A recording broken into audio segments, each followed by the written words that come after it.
አንዲት ነፍስ ያጠፋስ የሰው ልጆችን በአጠቃላይ ላጠፋ ይቆጠራል። ነፍስ ከባድ ነገር ነው። በገንዘብ ተጣላን፣ በውርስ ተጣላን፣ በሃይማኖት አልተግባባንም፣ በአቂዳ በቢድዓ ብለህ ታጠፋው አይደል። ነፍስ የምትፈራው የምትሸሸው ጉዳይ ነፍስም ይወስዳት የፈጠራት አላህ ብቻ። የሰው ልጅ ራሱን ማጥፋት እንኳን ተከልክሏል። ለዛ ነው ነብዩ አለይሂ ሰላቱ ወሰላም ማ የዛሉል መርኡ ፊ ፉስሐት ሚን ዲኒ ሐታ ዩሲበ ደመን ሐራማ። አንድ ሰው እኮ በዲኑ ውስጥ በስፋት መኖሩን ይቀጥላል። ምንም ወንጀል ቢሰራ በእስትግፋር በተውባ ይማራል። ሐታ ዩሲበ ደመን ሐራማ፣ ክልክል የሆነን ደም ያፈሰሰ ጊዜ መውጫ የሌለው ጉድጓድ ውስጥ ገባ፣ ጨለማ ዋሻ ውስጥ ገባ። ደም ካፈሰስከው ከወንጀሉ መጽዳት ከባድ። አላህ ጋር ነው የተጣላህ። አንድ ሰው ሪባ ሊበላ ይችላል፣ ሊቶብት ይችላል፣ ዚና ሊወድቅ ይችላል፣ አላህ ይጠብቀን፣ ሊመለስ ይችላል። ደም ካፈሰሰ መውጫው ከባድ ነው አሉ ነብዩ አለይሂ ሰላቱ ወሰላም። የሰው ልጅ የተከበረ ነው። ሁሉም ነቢያቶች ያስተላለፉት ትምህርት ነፍስን ጠብቋል። ክብር ነች ነፍሱ። አመለካከቱ የግሉ ነው። እሱን ልታስገድድ አልተላክም ብሏቸዋል አላህ ለነብዩ አለይሂ ሰላቱ ወሰላም። ሁሉም ነቢያቶች ይሄን አስጠንቅቀው አልፈዋል። ቁርአን ላይ 10 አደራዎች የሚባል ዝርዝር አለ። እነዚህን አደራዎች ነቢያቶች ሁሉ አስተምረዋል። ይሄን አደራ ውስጥ አንዱ ነፍስ እንዳታጠፉ ነው።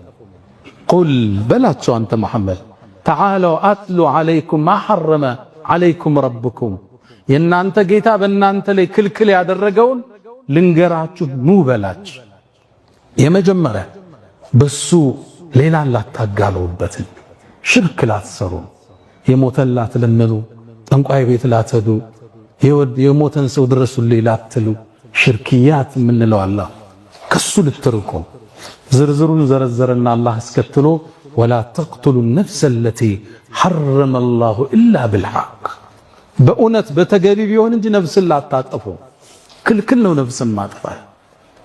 ክልከላው የጠበቀ ነው። ነቢዩ አለይሂ ሰላቱ ወሰላም እጅተኒቡ ሰብዐል ሙቢቃት፣ 7 አጥፊ አውዳሚ አላህ ዘንድ ቁጣን የሚያወርዱትን 7ቱን ራቋቸዋል። የመጀመሪያው በአላህ ላይ ላታጋሩ እንዳታጋሩ፣ ሁለተኛው ሲሕር እንዳትሰሩ ድግምት ውስጥ እንዳትገቡ፣ ሶስተኛ አስቀጠሉና ነፍስን ላትገሉ ነው። ነፍስን ገደልክ ማለት የጥፋት አውድማ ውስጥ ገብተሃል። መውጫ የሌለው ወንጀል ውስጥ ተዘፍቀሃል። እረፍት የለው፣ ሰላም የለው፣ መረጋጋት የለው፣ ሁሉ ነገርህ የታወከ ስብዕና ውስጥ ትገባለህ አላህን እስክትገናኝ። በተለይ ደግሞ የገደልከው ሙእሚን ከሆነ ወንጀሉ ከባድ። ሁሉም ነፍስ ክልክል፣ ሙእሚን ሲሆን ደግሞ ይገሳል። ለዛ ነው አላህ ሙእሚንን የገደለ በአቂዳ ተለያየን ነገ እኮ እንዲህ ናቸው ብለህ ተሳስተህ እጅህን የሰነዘርክ ከሆነ 5 ቅጣት ነው አላህ ያዘጋጅ። ወመን የቅቱል ሙእሚነን ሙተዓሚደን፣ እንዲያው አምኖበት አስቦበት አንድ ሙእሚን የገደላል ፈጀዛኡሁ ጀሃነም፣ ጀሃነም የሱ መዘውተሪያ ነች። ኻሊደን ፊሃ ላይወጣ ይዘወትርባታል። ወገዲበ አላሁ ዐለይህ አላህ ተቆጥቶበታል። ወለዐነ ረግሞታል። ወአዐደ ለሁ ዐዛበን ዐዚማ የከበደን ቅጣት አዘጋጅቶለት። ወደ ሙእሚን እጅህ እንዳይሳሳት። የሐሳብ ልዩነት ሁሌ ይኖራል። የአመለካከት ልዩነት ይኖራል። እንዳታስበው፣ እንዳትዘናጋ። መብቱ ነው። በዛ አመለካከት ታስተምራለህ፣ እንጠራለን፣ እንለፋለን። ለዘዋሉ ዱንያ እቺ ፍጥረተ ዓለም ዱንያ እኮ መጥፋቷ አሉ ነቢዩ ዓለይሂ ሰላቱ ወሰላም አላህ ዘንድ የአንድ ሙእሚን ነፍስ ከሚጠፋ የበለጠ ነው አሉ። እቺ የምታዩት ዱንያ መጥፋቷ አንድም ሙእሚን ደም ከመፍሰስ። ነቢዩ ዓለይሂ ሰላቱ ወሰላም በሌላ ዘገባቸው ላይ ወለው አነ አህለ ሰማ ወአህለል አርድ፣ የሰማይ ነዋሪዎች መላእክት ቢሊየን ትሪሊየን ኳድሪሊየን ቁጥሩን አላህ የሚያውቅ እና የምድር ነዋሪያን ጅኑም ኢንሱም እንስሳው አንድም ሙስሊም በመግደል ላይ ቢተባበሩ ሰብስቦ እሳት ውስጥ ይጨምራቸዋል። ልብ ብላችኋል። አንድ ሙስሊም ደሙ ከባድ፣ ክብሩ ከባድ፣ ገንዘቡ ጥቦቃ አይደለም። መግደል አይደለም፣ በቀልድ ወደሱ በመሳሪያ ማመላከት አይቻል። ነብዩ አለይሂ ሰላቱ ወሰላም ላ ዩሺሩ አሐዱኩም ኢላ አኺሂ ቢስላህ፣ አንዳችሁ እኮ ለቀልድ ብሎ መሳሪያ ወደ ወንድሙ እንዳያቅጣጨዋል። ሽጉጥ ይዘህ ሊሆን ይችላል፣ ቢላ እንደ ቀልድ እኮ ነው አታድርጓል። ምናልባትም ሸይጣን እጁ ስቦት ራሱን ጀሃነም ውስጥ ሊያገኘው ይችላል። ድንገት ሊተኮስብህ ይችላል። ድንገት ቢላው ሊወጋው ይችላል። ማትወጣበት ሰዓት ውስጥ ገባህ እንዳታመላክቷል። ለቀልድ እንኳን አንድ ሰው ወደ ወንድሙ ስለትን ሲያመላክት ለቀልድም ቢሆን አሉ ነብዩ አለይሂ ሰላቱ ሰላም መላእክት ይረግሙታል እጁን እስኪመልስ። የፈንጅ ቀጠና ውስጥ ገብተሃል ማለት ድንገት ልትሳሳት ትችላለህ። የማትወጣበት ጉድጓድ ውስጥ ወደክ። ነፍስን መግደል እስልምና በእጅጉ የተጸየፈው የሰው ልጅ የተከበረ እምነቱ የግሉ አስገድዶ ማስለም በእስልምና የለም። ላ ኢክራሃ ፊዲን አስገድዶ ማስለም የለም በእስልምና። አስገድደውም እንዲሰልም አይፈለግም። ሙናፊቅ ነው የሚሆነው። እምነቱን ደብቆ በውጪ እየሳቀ ነው የምታገኘው። ክልክል ነው በእስልምና። ነፍስ አላህ ዘንድ ትልቅ ዋጋ ተሰጥቷል። መጀመሪያ የአደም ልጆች አላህ ፊት ቀርበው ሲዳኙ ዳኝነት የሚሰጠው የደም ጉዳይ ነው አሉ ነብዩ አለይሂ ሰላቱ ወሰለም። አወሉ ማ ይቁዳ በይነል በሸር አድማእ ነው ያሉት። በሰው ልጆች መሃል አላህ ዘንድ መጀመሪያ ከሱ ሐቅ ሶላትን ይጠይቃል። ከሰዎች መብት ግን ደምን ነው አላህ የሚጠይቅ። ለምን ነው ያፈሰስከው ያን ደም ይባላል። መጀመሪያ አላህ ዘንድ የሚቀርበው እሱ ነው። ፊል ሐዲስ በሌላ ዘገባ ላይ ሶሒህ በሆነው ዘገባ ላይ የቁሉ ነብዩ ሰለላሁ ዐለይሂ ወሰለም ረሱሉ ምን አሉ? አንድ ሰው የተገደለው ሰው የውመል ቂያማ ራሱን በአንድ እጁ ይዟል። ተገሏል። አንገቱን ተቆርጦ ተገሎ ሊሆን ይችላል። ራሱን በአንድ እጁ ይዞ ገዳዩን በሌላው እጁ ይዞ የጎተታ አርሹ ረሕማን አላህ ፊት ይቆማል። አንገቱ ደም እየተፋል። ከዛም ይላል አላህ ወይ ይህ ሰው ለምን እንደገደለ ይጠይቅልኝ ይለው። አላህ ፊት ፍርዱ ቀርቧል። ከዛም አላህ ተዒስት እድለ ቢሶንክ ይለዋል። ወደ እሳት ውሰዱት ይባል።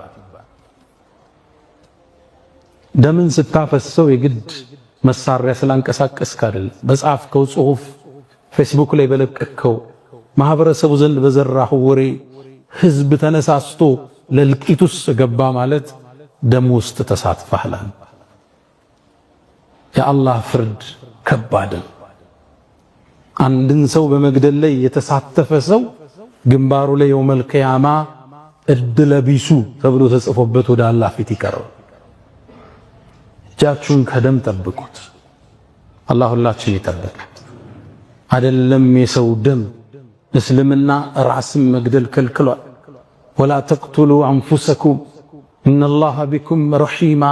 አላህ እኮ ለእናንተ አዛኝ ነው፣ ራሳችሁን አትግደሉ።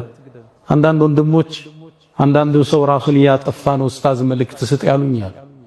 ሰውን አይደለም ራስን ማጥፋት ተከልክሏል። አንድ ሰው ራሱን ከገደለ በገደለበት መሳሪያ ጀሃነም ውስጥ ይቀጣል። ያልተቋረጠ ቅጣት። ተራራ ላይ ራሱን ወርውሮ ከሆነ ጀሃነም ውስጥ ራስን ወርውር እየተባለ ይደጋግመዋል። ስቃይ ጊዜያዊ ሁኔታ ይሆናል ወደዛ የወሰደ። በኢኮኖሚካሊ ጎልሏል፣ በትምህርት ውጤታማ አይደለህም፣ የፈለግካት ልጅ አልተሳካችልህም። የሰው ተስፋ የሚያስቆርጠው ብዙ ነገር ይኖራል። በዚህ ተነሳስቶ ከዚህ ልገላገል ያለ ሰው ወደ ማይገላገልበት እስር ቤት ውስጥ ገባ። ተራራ ላይ ራሱን የጣላሉ ነብዩ አለይሂ ሰላቱ ወሰላም። ሁሌ ራስህን ጣል ይባላል። እዛ መርዝ ጠጦ የሞተ ሰው እየተቀሰቀሰ ሁሌ ራሱን በመርዝ እንዲገል ይደረጋል። በቢላ ራሱን ወግቶ የገደለ ሰው ሁሌም ራሱን እንዲወጋ ይደረጋል። የራስን ነፍስ ማጥፋት ተከልክለ። ያውም ዑለማዎቹ ራሱን የገደለ ሰው ጀናዛው ይታጠባል ወይ? ክርክር እኮ አለ። ሰፊ የሆነ ክርክር። ከሙስሊሞቹ መቃብር ይቀበራል ወይ? ክርክር እኮ አለ።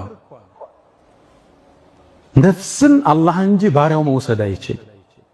ከዛ ነው በሌላ ሐዲስ ላይ ባሪያዬ እኮ ነፍሱን ቀደመኝ ጀነትና ከልክየዋለሁ ይላል አላህ። እሱ ብቻ ነው የወሰዳት ሲፈልግ። ኑሮ ካልተሳካልህ ነቢዩ ያሉን ዱዓ አለ። አላህ ሆይ መኖሬ መልካም ከሆነ አቆየኝ፣ ወደ አንተ መምጣቴ መልካም ከሆነ ደግሞ ውሰደኝ ብለህ ዱዓ አድርግ። የመጨረሻው ጥግ እሱ አላህ ይመርጥልሃል። ራስን መግደል ሐዲሱ እንደሚለው ኻሊደን ሙኸለደን ፊሃ ነው የሚለው። ጀሃነም ውስጥ ላይወጣ ይገባል ነው የሚለው። ጀሃነም ውስጥ አይወጣ ነው። ኢማም አልነወዊ በሸርሒሂ ለሙስሊም አንድም ባብ አስቀመጡ። አይ ራሱን የገደለ ሰው ሙሉ ለሙሉ ጀሃነም ገብቶ አይቀርም፣ ምናልባትም ተቀጥቶ ይወጣል ይላል። ለዚህም መረጃ አድርገው የጠቀሱት ሐዲስ ጡፈይል ብኑ ዐምር አልደውሲ ከደውስ ሀገር የመጣው ጡፈይል እስልምናን ከተቀበሉት ጎሳዎች ውስጥ አንዱ ነው።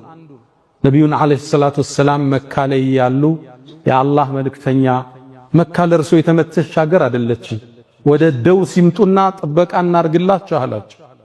አልፈልግም አሉ። በእርግጥም አላህ ለመልእክተኛው መዲና መርጦ ስለነበር ታዲያ ከጡፈይል ጋር ሂጅራ አደረገ ወደ መዲና። ሰዎችም አብረውት ሂጅራ አደረገ። አብረውት ከሄዱት ውስጥ መዲና ላይ እንደገቡ አየሯ አልተስማማቸው። መዲና ወባ ይበዛባት ነበር፣ አየሯ ጥሩ አልነበረ። በዱዓ ነው አላህ ያነሳላቸው። ከዛ ከሰለሙት ውስጥ አንዱ ታመመ። ህመሙን መቆጣጠር አቃተው። ገና አዲስ እንደሰለመ ነው። በሽታው ሲበዛበት የደም ቱቦውን ቆረጠ፣ ደም ፈሰሰ፣ ሞተ። ጡፈይል ደነገጠ፣ ራሱን ገደለ ብሎ። ከዛም በህልም አየ። ሲያየው ግን በጥሩ ሁኔታ አየው፣ አምሮበታል። እጁን ግን እንደተቀለለው ጠየቀው፣ አላህ ባንተ ላይ ምን ውሳኔን ወሰናል? ቃል ገፈረ ሊ ቢሂጅረቲሂ ኢላ ነቢይሃ። አይ አላህማ ማረኝ ወደ ነቢዩ በመሰደድ ያለ ሀገሩን፣ ንብረቱን፣ ቤተሰቡን ጥሎ ነቢዩን ለማገዝ ከሳቸው ጥግ ለመሆን ተሰዷል። በዚህ ማረኝ። ታዲያ እጅህ ለምን የተጠቀለለ ብዬ አልኩት ይላል። አይ እጅንማ አንተ ያበላሸኸውን እኛ እናስተካክልም ተባልኩ። እጁ እንደተጠቀለለ ወጣው አለ። ህልሙ ከብዶታል። ወደ ነቢዩ ዓለይሂ ሰላቱ ወሰላም መጣው። ያ አላህ መልእክተኛ እገሌን እኮ እጁን ቆርጦ የሞተውን ልጅ አየሁት፣ በጥሩ ሁኔታ አየሁት፣ እጁ ግን እንደተጠቀለለ ነው፣ እንደደማ። ከዛም ነቢዩ ዓለይሂ ሰላቱ ወሰላም ያ አላህ ሐዘኔታቸው ጥግ የደረሰ ነው። እጃቸውን አነሱና አላሁመ ፈሊየደይሂ ፈግፊር አሉ። አላህ ሆይ እጁንም ማረው አሉ ነቢዩ ዓለይሂ ሰላቱ ወሰላም።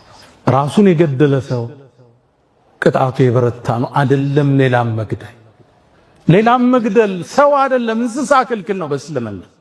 የተፈቀደልህን በግና ደሮ ለማረድ ፈልዩሕድ አሐዱኩም ሸፍረተ፣ ስለቱን በደንብ አስተካክሎ ይሳለው። ደሮዋን ፍየሏን ሲያርድ እንዳያሳምማት ቶሎ ይገላግላታል። ወልዩሪሕ ዘቢሐት፣ ይገላግላት ቶሎ፣ ረፍት ይስጣት፣ እንዳያሰቃያት። እስልምና አቋም ይሄ። ዑመር ብኑል ኸጣብ አንድ ሰው ፍየል እየጎተተ በግራ እጁ ደግሞ ቢላ ይዞ ሲሄድ የት ነህ አሉት። ላርዳት ፈልጌ ነው ፍየሏን አለ። ሁለት አትግደላት እንጂ አሉት። እዚህ ቢላ ይዘህ እዚህ እየጎተትካት ስቃይ ውስጥ እስክትታረድ ውሰዳት፣ እሰራት፣ እዛ ቢላውን አውጥተህ ረዳት። ሁለት አትግደላት እንጂ አሉት። እስልምና ለእንስሳ መያዝ እንዲህ እንስሳ ማሰቃየት አልተፈቀደልም። አይደለም በግና ደሮ ፍየል አይደለም አዕዋፋት መግደል በእስልምና ክልክል። ወፎችን መግደል፣ ጉንዳኖችን መግደል፣ ንብ መግደል በእስልምና ክልክል። መግደል የሚቻለው ጉዳት የሚያደርስብህም ብቻ። በረሮ መግደል ይቻላል፣ ጉዳት ስለሚያደርስ ብቻ ነው የተፈቀደ። ጉንዳን፣ ትዋን፣ ቢምቢ መግደል አይቻልም፣ ጉዳት የሚያደርሱ ከሆነ ብቻ። እስልምና ለነፍስ ትልቅ ዋጋ ነው የሰጠ። ሳትገላቸው ማስወገድ ከቻልክ መግደል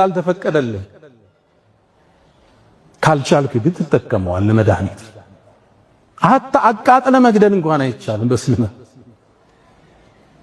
አንድ ነብይ ያሉ ነብዩ አለይሂ ሰላቱ ወሰላም አንድ ነብይ አንዲት ጉንዳን በላቸዋል፣ አሳመመች። በጣም ተበሳጨና የጉንዳሉን ቤት እንዲቃጠል አዘዘ። አላህ ወቀሰዋል። አንዲት ጉንዳን በላችኝ ብለህ የሙሉ የጉንዳኑን ቤተሰብ አላህን ተስቢህ የሚያደርጉትን ታቃጥላለህ እንዴ? አላህ ጉንዳን ሁሉ ነገር አላህን ያመሰግናል። ጉንዳኗም አላህን ታወሳለች። አንዷ በላቺ ብለህ ሙሉ ትውልድ ታጠፋለህ አላቸዋል። እስልምና ለነፍስ ትልቅ ዋጋ ሰጥቷል። ይሄ በየሚዲያው የምትሰሙት ዜና ተረት እኛን አይወክልም። ማጣፊያ ሲያጡ እስልምና ጋር ሊያይዙት ይሞክራሉ። እስልምና ለነፍስ ለሰው ልጅ ትልቅ ዋጋን ሰጥ። ማመን አለማመን መብቱ። ሙስሊም አገር ውስጥ የሚኖር አይደለም እንደዚህ አብረን ሸሪዓ በሚተዳደርበት ውስጥ አገር እየኖርነ አንድ ጥገኝነት ጠይቆ የሚኖር የሌላ እምነት ነዋሪን የገደለ ሰው የጀነትን ሽታ ያገኝ ምናሉት ነብዩ አለይሂ ሰላቱ ወሰለም። ሙስሊም አገር ውስጥ ለም የጅድ የጀነትን ሽታ ያገኝ ማለት አንድ ሙአሐድ ቢኖር መጥቶ ለስራ መጥቶ የሙስሊም አገር ውስጥ እየኖረ እሱን የገደለ ሰው የጀነትን ሽታ ያገኝ አይደለም እንዴ? አብረን በምንኖርበት ሜዳ ላይ እስልምና ራሱን አያስነካም፣ አያስደፍርም። የጀግና ዲን ነው። ክብሩ ሲነካ እምነቱ ሲነካ ደረቱን ይሰጣል። በሰላማዊ መኗኗር ግን ማንም እንድነካ አልተፈቀደም። አንድ ሰው አንዲት ነፍስ ካጠፋ ፈከአነማ ቀተለ الناس جميعا የሰው ልጆችን በአጠቃላይ እንደገደለ ይቆጠራል። ነፍስ ከባድ ነገር። በገንዘብ ተጣላን፣ በውርስ ተጣላን፣ በሃይማኖት አልተግባባንም፣ በአቂዳ በቢድዓ ብለን ታጠፈዋለህ። ነፍስ የምትፈራው የምትሸሸው ጉዳይ ነፍስም ይወስዳት የፈጠራት አላህ ብቻ። የእናንተ ጌታ በእናንተ ላይ ክልክል ያደረገውን ልንገራችሁ ኑ በላችሁ። ዝርዝሩን ዘረዘረና አላህ አስከትሎ ወላ ተቅቱሉ ነፍሰ ለቲ ሐረመ አላሁ ኢላ ብልሐቅ በእውነት በተገቢ ቢሆን እንጂ ነፍስን ላታጠፉ ክልክል ነው። ነፍስን ማጥፋት ነፍስን ገደልክ ማለት የጥፋት አውድማ ውስጥ ገብታ መውጫ የሌለው ወንጀል ውስጥ ተዘፍቃ ረፍት የለው ሰላም የለው መረጋጋት የለው ሁሉ ነገርህ የታወከ ስብዕና ውስጥ ትገባለህ። አላህን እስክትገናኝ አይደለም መግደል አይደለም በቀልድ ወደሱ በመሳሪያ ማመላከት አይቻል። ነብዩ አለይሂ ሰላቱ ወሰላም ላ ዩሺሩ አሐዱኩም ኢላ አኺሂ ቢስላ አንዳችሁ እኮ ለቀልድ ብሎ መሳሪያ ወደ ወንድሙ እንዳያጣጨው የሰው ልጅ የተከበረ እምነቱ የግሉ አስገድዶ ማስለም በእስልምና የለም። ላ ኢክራሃ ፊዲን አስገድዶ ማስለም የለም በእስልምና። አስገድደውም እንዲሰልም አይፈለግም። ሙናፊቅ ነው የሚሆነው። ደምን ስታፈሰው የግድ መሳሪያ ስላንቀሳቀስክ አይደለም። በጻፍከው ጽሁፍ፣ ፌስቡክ ላይ በለቀቅከው፣ ማህበረሰቡ ዘንድ በዘራህ ወሬ ህዝብ ተነሳስቶ ለልቂት ውስጥ ገባ ማለት ደም ውስጥ ተሳትፈሃል። እስልምና ራስን መግደል ከልክሏል። ወላ ተቅቱሉ አንፉሰኩም ኢነላሃ ቢኩም ረሒማ አላህ እኮ ለእናንተ አዛኝ ነው፣ ራሳችሁን አትግደል። አንዳንድ ወንድሞች አንዳንዱ ሰው ራሱን እያጠፋ ነው ኡስታዝ መልእክት ስጥ ያሉኛል። ሰውን አይደለም ራስን ማጥፋት ተከልክሏል።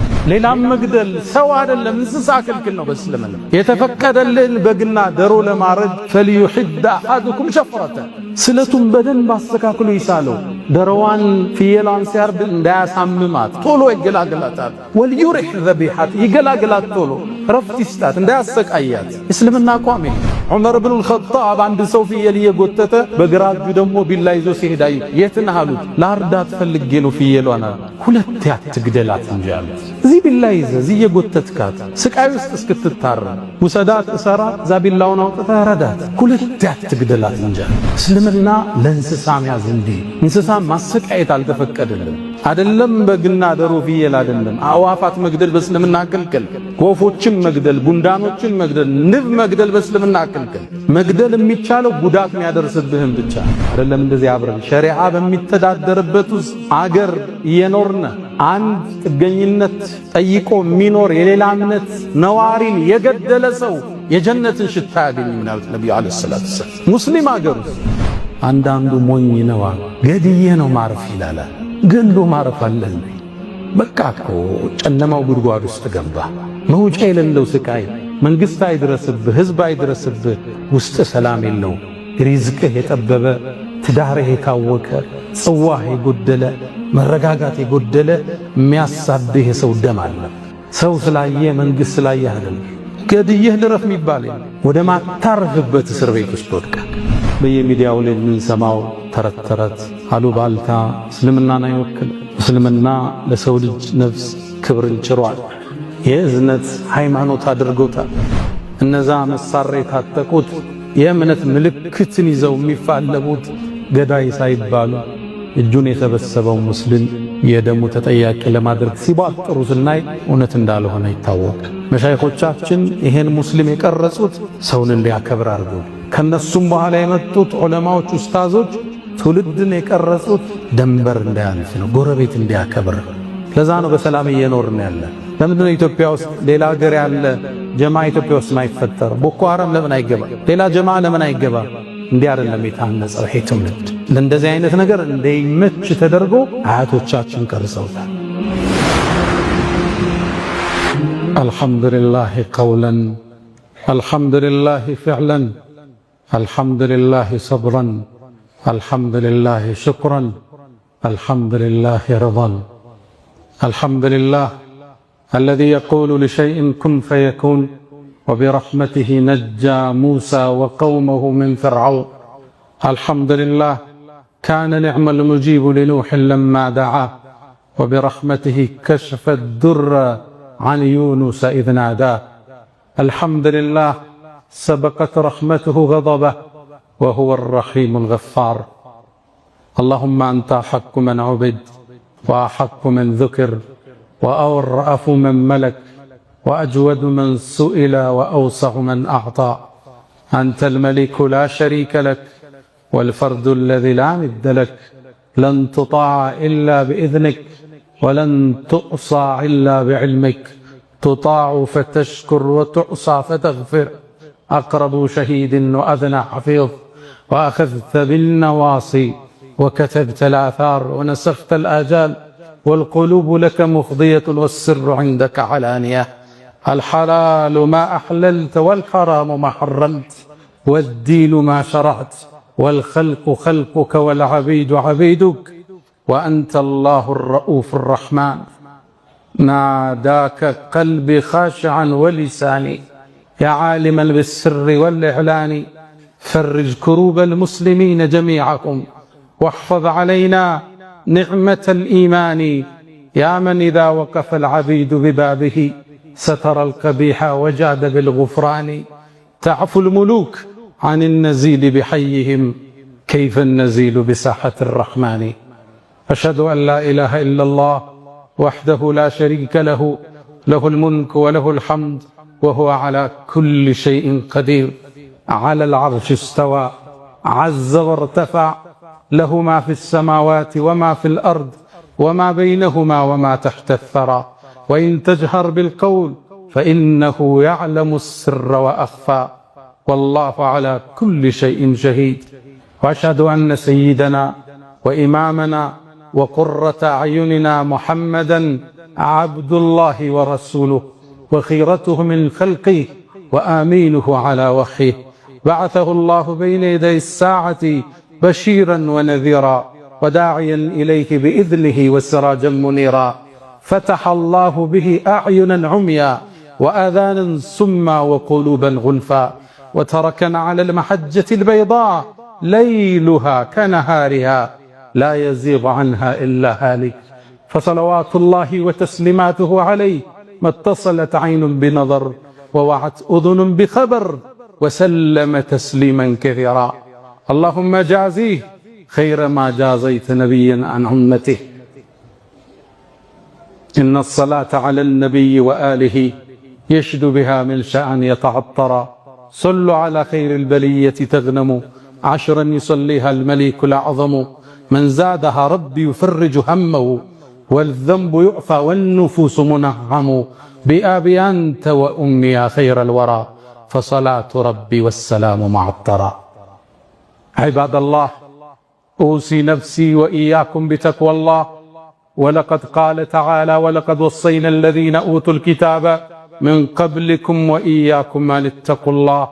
يا أيها الذين آمنوا اتقوا الله حق تقاته ولا تموتن إلا وأنتم مسلمون يا أيها الذين آمنوا اتقوا الله وقولوا قولا سديدا يصلح لكم أعمالكم ويغفر لكم ذنوبكم ومن يطع الله ورسوله فقد فاز فوزا عظيما. وقف النبي صلى الله عليه وسلم وهو يطوف بالبيت العتيق بأول بيت وضع للناس للتي ببكة، وكان يطوف ويقول ما أطيبك وأطيب ريحك، ما أعظمك وأعظم حرمتك، فوالذي نفس محمد بيده لحرمة المؤمن أعظم منك عند الله دمه وماله وأنت ذن به خيرا.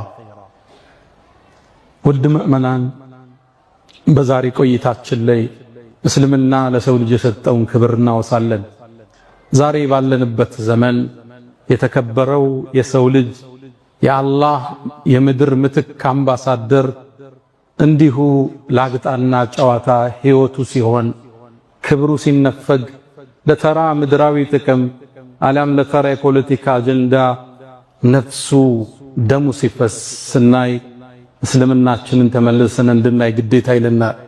እስልምና ሰላም፣ እስልምና እዝነት ነው። መልእክተኛውንም አላሁ ስብሓነሁ ወተዓላ ለዓለማት እዝነት እንጂ አድርጎ አላካቸውም። ወማ አርሰልናክ ኢላ ረሕመተን ልልዓለሚን። ታዲያ ዛሬ የሰው ልጅ ደም ረክሶ በየቦታው ሲወድቅ አንዴ በሰሜን አንዴ በደቡብ ስናይ እስልምና የሰው ልጅ ክብር ማውሳት ግድ ይለናል። አልፎ አልፎም እኒህ መሳሪያን የታጠቁ ነፍጥን ያነገቡ ሰዎች ሙስሊሙ እንዲህ አይነት ተሳትፎ እንደሌለው እየተታወቀ ነፍጥ ያነሳ ቃታን የሰበቀ ሙስሊም እንደሌለ እየታወቀ የሰበቁት በአጠቃላይ መሳሪያን የታጠቁት የየራሳቸው እምነት ያላቸው እምነታቸውን በአደባባይ የሚያውጁ እነሱ ሆነው እያለ ሰላም የተቀመጠው ሙስሊም የደሙ ተካፋይ ለማድረግ ሲጥሩ ስናይ እኛ ይሄን አይመለከትም ልንላቸው ዛሬ ግድ ይላል። የሰው ልጅ በእስልምና እጅግ የተከበረ ነው። በዚህ ርዕስ ዙሪያ ጥልቅ ስታነቡ ትደነግጣላችሁ። ነፍስ አይደለም የሰው ልጅ የእንስሳት ነፍስ ማጥፋት እስኪከብዳችሁ ትደርሳላችሁ። የሰው ልጅ የተከበረ ነው። ነቢዩና መሐመድ ዓለይሂ ሰላቱ ወሰላም አብዱላህ ብን ዑመር ባስተላለፉት ዘገባ ላይ ከዓባን እየጠወፉ ዞር አሉና አንቺ ከዓባ ሆይ ምንኛ ታምሪያለሽ፣ መዓዛሽ ምን ያህል ምንኛ ያምራል፣ ማዕዘመኪ ምን ከፍ ልቅና ምን ቸረሽ፣ ወአዕዘመ ሕርመተኪ ክብርችንስ ምንኛ አላህ ከፍ አደረገው። የመሐመድ ነፍስ በእጁ በሆነችው አላህ እምላለሁ የአንድ ግለሰብ ሙስሊም ነፍስ አላህ ዘንድ ካንቺ በላይ የተከበረ ነው።